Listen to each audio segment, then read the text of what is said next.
Good morning बच्चों। आज हमें करनी है वर्कशीट नंबर 49 जो 29 अक्टूबर के लिए है। आनुवांशिकता और जैव विकास चैप्टर से है ये। आनुवांशिकता क्या होती है? समानता हमारे पेरेंट्स और हमारे बीच विभिन्न लक्षणों का एक पीढ़ी से दूसरी पीढ़ी तक जाना आनुवांशिकता कहलाता है, या फिर जनक से यानी कि पेरेंट्स से संतति बच्चों में जो गुण जाते हैं उन्हें हम बोलते हैं आनुवांशिकता।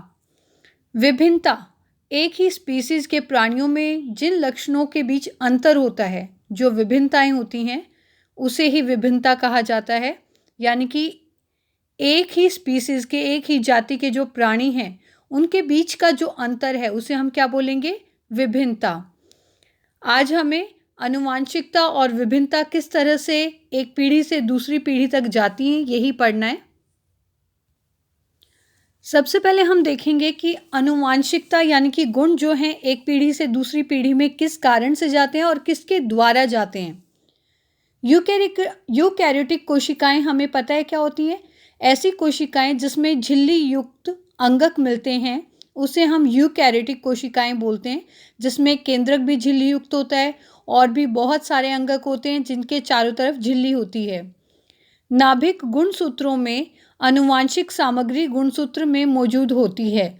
यानी कि जो नाभिक होता है हमारा सेंटर में, जो एक केंद्रक या नाभिक जिसे हम बोलते हैं, इसके अंदर गुणसूत्र होते हैं जिसे क्रोमोसोम्स भी बोला जाता है, और वो बना होता है डीएनए का, और यही हमारी आनुवांशिक सामग्री है जो एक पीढ़ी से दूसरी पीढ़ी में जाती है।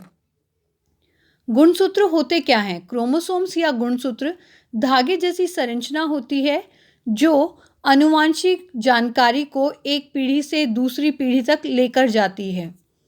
क्रोमोसोम्स डीएनए और प्रोटीन के बने होते हैं। क्रोमोसोम्स को ही गुणसूत्र बोलते हैं। वे कोशिका विभाजन, आनुवांशिकता, विभिन्नता और पुनर्जनन में महत्वपूर्ण भूमिका निभाते हैं। डीएनए डीऑक्सी न्यूक्लिक एसिड, ये आपकी फुल फॉर्म है डीएनए की, डीऑक्सी न्यूक्लिक एसिड। मनुष्यों में वंशानुगत सामग्री है, यानी कि एक पीढ़ी से दूसरी पीढ़ी तक जो सामग्री जाती है उसे हम क्या बोलेंगे? डीएनए। इसी को हम क्या बोलते हैं? आनुवांशिक सामग्री। और सभी अन्य जीवों में एक व्यक्ति के शरीर में लगभग हर कोशिका में समान डीएनए होता है। अधिकांश डीएनए कोशिका नाभिक यानी कि केंद्रक के अंदर होता है, लेकिन डीएनए में थोड़ी सी मात्रा माइटोकॉन्ड्रिया में भी होती है। इसीलिए माइटोकॉन्ड्रिया भी दूसरे माइटोकॉन्ड्रिया अपने आप बना सकते हैं। लक्षण क्या होते हैं? लक्षण हम गुणों को बोलते हैं, जैसे हमारे बालों का रंग, आँखों का रंग, हमारी स्किन का कलर, ये सारे लक्षण हैं। लक्षण एक जीव की एक विशिष्ट योग्यता या विशिष्ट विशेषता होती है। लक्षण जीन या पर्यावरण द्वारा निर्धारित किए जा सकते हैं। लक्षण को कौन कंट्रोल करता है? जीन्स। ये हमारी बॉडी में कहाँ से आते हैं? डीएनए के द्वारा। कहाँ से आते हैं ये? डीएनए के द्वारा।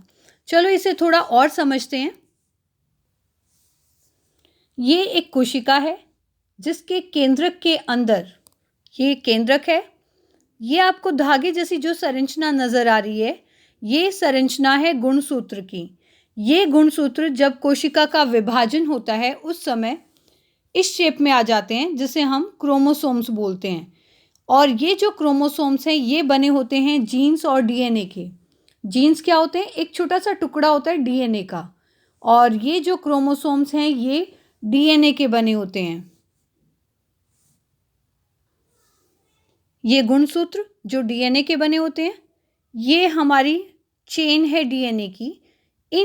इस चेन से ही ये गुणसूत्र बनते हैं, और इसी का एक छोटा टुकड़ा जिसे हम क्या बोलेंगे? जीन, जो गुणों को निर्धारित करता है। जीन्स हमेशा पेयर में मिलते हैं, जोड़े में मिलेंगे ये हमें।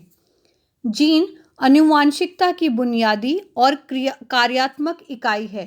जीन डीएनए संरचना बनाते हैं। जो जीन्स होते हैं इसी की वजह से डीएनए की संरचना बनती है। मनुष्य की प्रत्येक जीन की 2 प्रतियां होती हैं, यानी कि जीन हमेशा जोड़ों में मिलते हैं, और जो ये प्रतियां होती हैं इन प्रतियों को हम बोलते हैं अलील। क्या बोलेंगे इनको? अलील। प्रत्येक माता पिता से एक जीन के अलील विभिन्नता और विशिष्टता के लिए जिम्मेदार हैं। यानी कि हमारी और हमारे माता पिता के बीच में जो विभिन्नता होती है या समानता होती है वो किसके कारण होगी? जीन्स के कारण। ये जीन्स ही हैं जो हमारे गुणों को निर्धारित करते हैं, जिन्हें हम लक्षण भी बोलते हैं। जब भी कोई जीव नई कोशिका बनाता है, ये उसके अंदर डीएनए है। डीएनए जो होगा, इसकी जो ये आपको स्ट्रैंड नज़र आ रही हैं, 2 लेयर नज़र आ रही हैं, ये जिप की तरह खुल जाती हैं।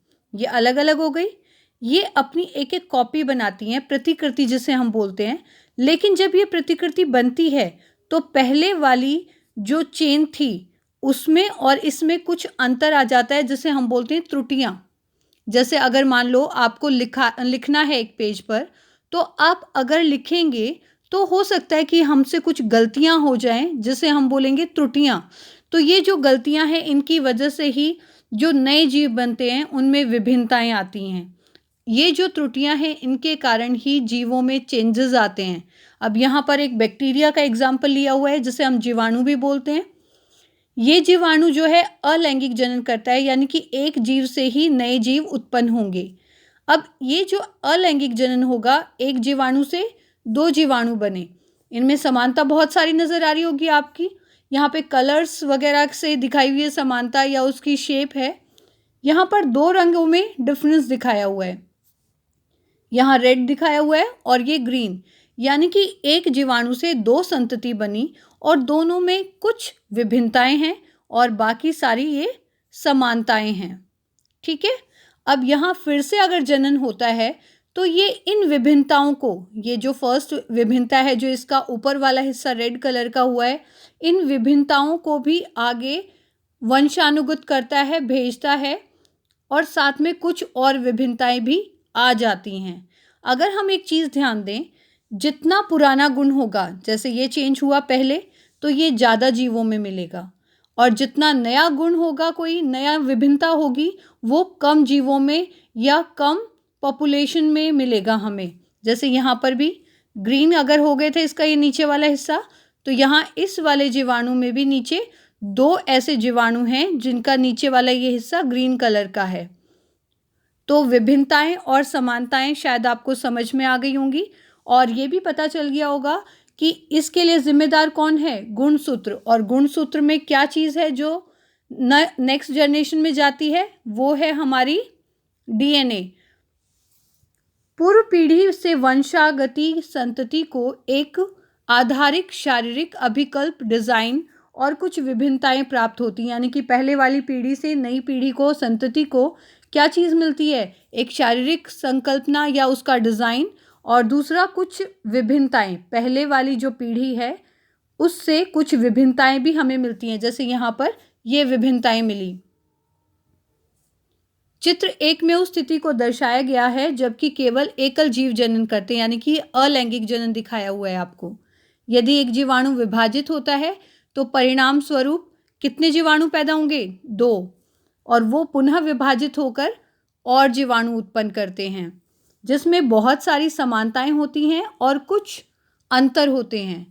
ये जो अंतर हैं ये किस वजह से होते हैं? डीएनए की प्रतिकृति, यानी कि डीएनए की जब कॉपी बनती है, ये आपका डीएनए, इसकी जब कॉपी बनेगी यहाँ पर, तो इसकी कॉपी बनते टाइम पे जो चेंजेस होते हैं, जो त्रुटियाँ होती हैं, जो गलतियाँ होती हैं, उनकी वजह से ही दूसरी पीढ़ी में विभिन्नताएं आती हैं।